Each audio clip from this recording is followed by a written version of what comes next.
vontade. Eu sei que até pedi se fosse possível o senhor ouvir agora o nosso ministro Cedrais, mas o meu relator aqui, que sabe que aqui quem manda é o relator, porque senão ele fica contra tudo que eu vou fazer. Então, com a palavra o relator, antes de passar a palavra aqui ao ministro Cedrais. Desculpa. Meu caro presidente Paulinho, ministro Levenhagen, Haroldo Cedrais, companheiros dirigentes sindicais.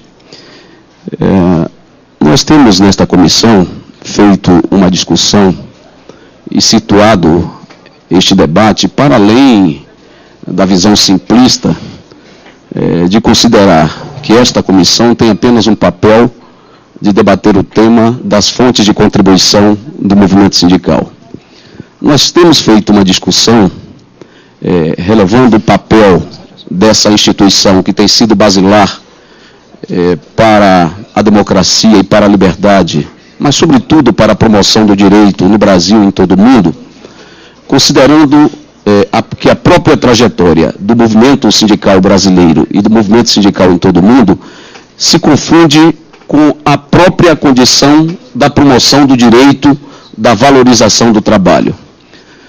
Há aqueles que tentam, de certa forma, e até por uma visão conservadora, criminalizar ações do movimento sindical e o seu próprio protagonismo, sem considerar a relevância do papel desenvolvido pelo movimento sindical no nosso país. Se nós pegarmos em qualquer quadra da história política desse país, haveremos de verificar que as digitais do movimento sindical, associando as suas lutas específicas a uma agenda própria da sociedade, que vai desde um projeto de desenvolvimento nacional, a luta pela educação, a luta pela saúde, a afirmação de um projeto econômico com inclusão social, mas, sobretudo, tendo como vértebra desta luta a esteira pela promoção e valorização do trabalho, nós iremos configurar no presente o valor que tem tido o movimento sindical não apenas para os trabalhadores, mas para a afirmação da democracia e da liberdade brasileiras. Esses pressupostos não podem ser menores neste processo de discussão do que aqueles que alguns tentam apresentar como uma condição apenas da busca das fontes de contribuição. E essa certa criminalização que se procura destinar pelo equívoco de um ou de outro, quando tem uma atitude desviante em relação à própria gestão daquela instituição sindical, não pode e não deve ser considerada como uma regra comum aplicável a todos os sindicatos. Não é isso.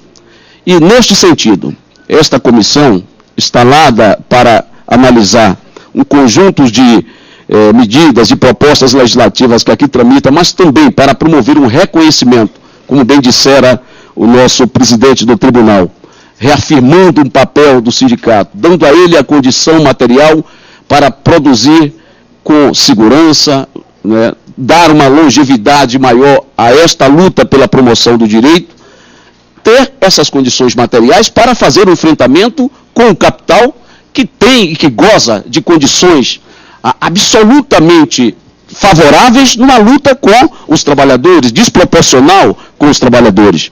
Por isso nós estamos, nesta comissão, fazendo um esforço para discutir. E o movimento sindical, mais uma vez, aqui eu posso dizer, se antecipando a esses fatos que estão postos, né, e que nós temos acompanhado, busca fazer essa discussão à luz do dia, dizendo à sociedade que nós estamos dando um passo, o movimento sindical quer dar um passo à frente, quer discutir a regulamentação, discutir fontes de custeio, mas discutir levando em consideração a forma de estabelecer medidas para o custeio, com transparência, e por isso a razão do presidente do Tribunal de Contas ter transparências, ter controle sobre a gestão desses recursos, porque esta é, sem sombra de dúvida, uma agenda que o movimento sindical chama assim, como parte do que a própria sociedade vem debatendo. Ou seja, nós não queremos apenas discutir a fonte, queremos discutir fonte de custeio, aprofundar a democracia em torno dos sindicatos, discutir transparências, formas de controle, porque estas são condições inarredáveis que o movimento sindical, ao largo da sua própria trajetória, tem adotado. E por isso mesmo, as presenças de todos os companheiros que aqui estão. Nós não pretendemos apenas discutir, e aqui me permita, meu caro presidente, fazer uma discussão aqui nesta casa. Nós fizemos um plano de trabalho que leva em consideração algumas das fases mais importantes, algumas fases para discussão. E dividimos o plano de trabalho em 5 fases. Na primeira fase, ouvindo as instituições, TST, Ministério Público do Trabalho, MTE, TCU, OAB. A segunda fase, e aí, nesta primeira fase, nós temos essa mesa com essas instituições. A segunda mesa é esta que nós estamos realizando hoje, e vamos realizar uma terceira mesa com as confederações patronais. A segunda fase são seminários regionais. Nós estamos propondo em 5 macro-regiões, seminários regionais, para levar esse debate para a própria sociedade, torná-lo público, discutir esta realidade com a própria sociedade.